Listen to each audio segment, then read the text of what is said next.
Today we're going to continue with Tai Chi as movement meditation, and we're going to consider the continuous movement aspect of that movement, right? The continuous aspect of moving in Tai Chi.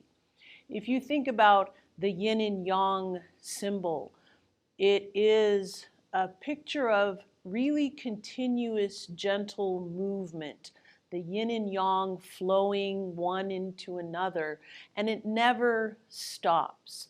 It's like water gently flowing, and we want that water to flow because you know that stagnant water is dead. It cannot support life. Movement is an important piece of our life, of our energy. And Tai Chi can be a very important piece of that movement. So let's look at the continuous aspect of our movement in Tai Chi. Let's first just do the ward off sequence together, because this is a good example of what all of your Tai Chi should feel like. So holding that ball to the right, stepping back, ward off. Grasp the bird's tail. Roll back. Rotate and press. Pushing chi. Bringing your weight over to the right. Bring it back to the left, holding that ball, stepping out, ward off. Grasp the bird's tail. Roll back.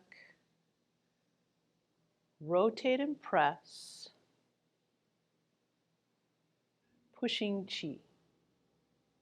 Now we learn the ward-off sequence as a flow.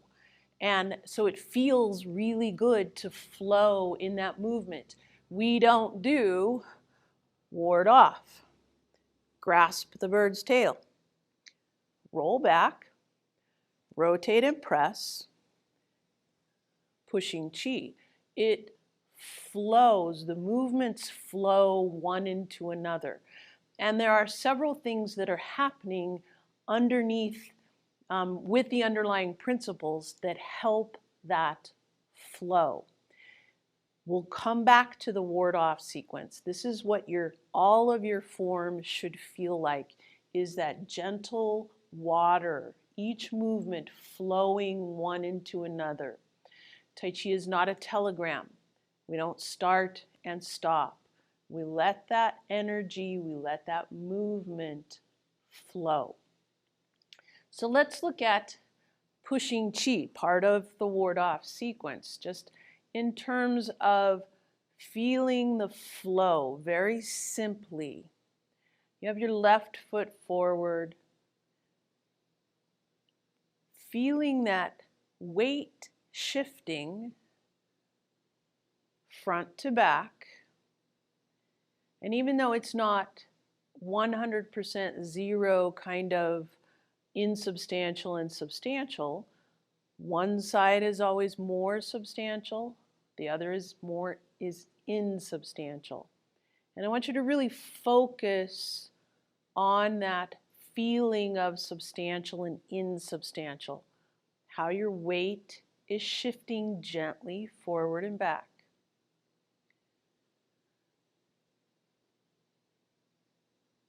Good. Now bring your right foot forward into pushing chi. And again, focus on that feeling of the weight shift.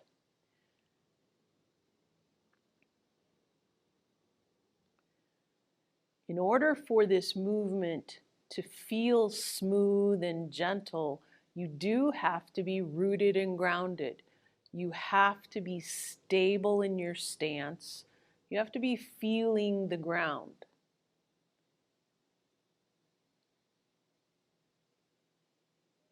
Now add the breathing to it. Breathing in as you come towards your body. Breathing out as you push away.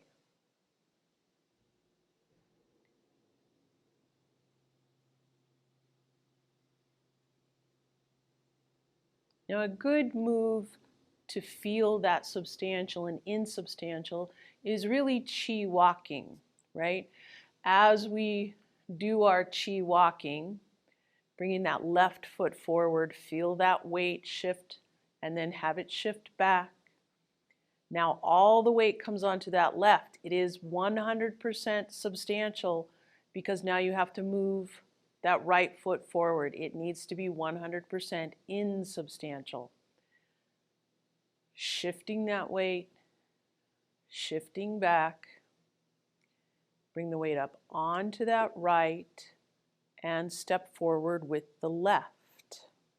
So understanding your substantial and insubstantial is a big part of understanding the flow in your form. An exercise that you can do is combine pushing chi with your chi walking. I'm going to step this way. Step out with the left, come into a pushing chi. Do another pushing chi.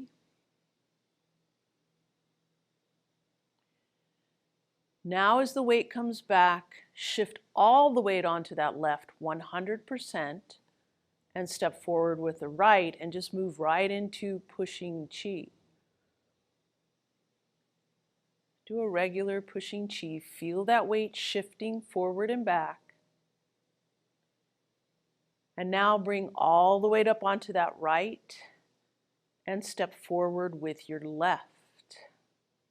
So combining chi walking and pushing chi will really help you zone in on trying to keep that movement going, because it is tempting as you come up onto this left to stop and then step out into the right side pushing chi.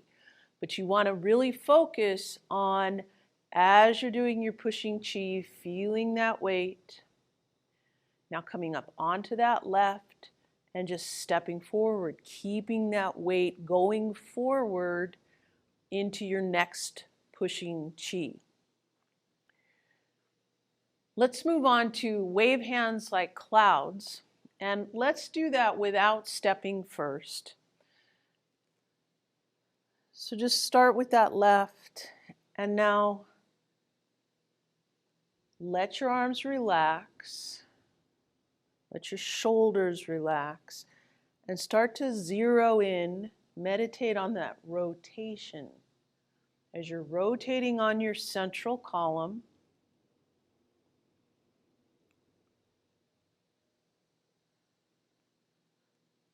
this clearly, that rotation helps make this a smooth, continuous movement. It's not here, switch, and here. It's like a circle, right? Just like that yin and yang circle. A circle is a continuous, there is no beginning nor an end to a circle, right? You want to have that continuous feel in your wave hands like clouds. Now we'll combine that rotation with your substantial and insubstantial that will help keep this movement going. Bring your weight over to the right, stepping out left. Let all the weight come into that left as you rotate your dantian over that left leg. Bring that right leg in. Now you're rotating the dantian over the right leg. Step out with the left. So moving from the dantian, bringing that center of mass over your base of support, utilizing the rotation, and remembering your substantial and insubstantial are all helping this movement flow. Good, now let's just move to the right with our wave hands like clouds. It's the same movement. Don't let your brain think it's any different.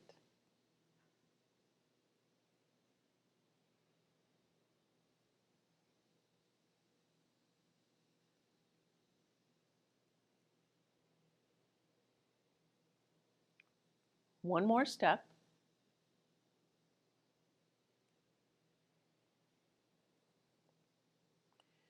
Now, one of the reasons that people love wave hands like clouds is that it is so gentle and relaxing. It's, as one of my students says, it's hypnotic. That's one of the keys to the reason you want this continuous movement in your Tai Chi, because it does support that relaxation response. We have a continual flow going, and this is going to encourage your body to get into that parasympathetic system. So let's think about that energy flow for a second. Bring your weight over to the right and hold the ball to the right. And now step to the left, feeling your substantial, insubstantial change. Hold the ball to the left. Now stepping to the right, stepping to the left, holding that ball. Now when we're doing hold the ball in the form, it's a transitional movement, right? But it's also very important because it's part of gathering the energy. So as we do hold the ball side to side like this, it doesn't make a lot of sense because here you're gathering energy, and then you're gathering energy, and then you're gathering again. So think about it in terms of part the wild horse's mane, where you hold the ball, you're gathering your energy, and then you're releasing that energy. Gather and release. This is part of that continual movement, again, combined with your substantial and insubstantial changes and your rotation. You're allowing that energy to flow. One more, gather and release. Let's do that part the wild horse's mane again and add one more layer to it with the breathing. Taking a nice deep breath in as you gather. Step out, release. Breathing out. Breathing in as you gather. Breathing out as you release that energy into your opponent. Breathing in. Breathing out. Breathing in and breathing out. So now the breathing is a big part of that relaxation response as well. It's a big part of the continuous flow. We're going to focus more on the breathing next week as we continue our discussion of movement meditation. But I want you to feel how the breathing does start to help you open up, help you relax, help that energy flow. Anytime that we're constricted, we are actually constricting our energy flow. We're not only just constricting the blood flow, constricting our thoughts, it is actually constricting that energy and making your body stay in that sympathetic side, that fight or flight side. Whereas if we open up, let our body relax, let the water flow, let the energy flow, that's going to help our bodies relax. So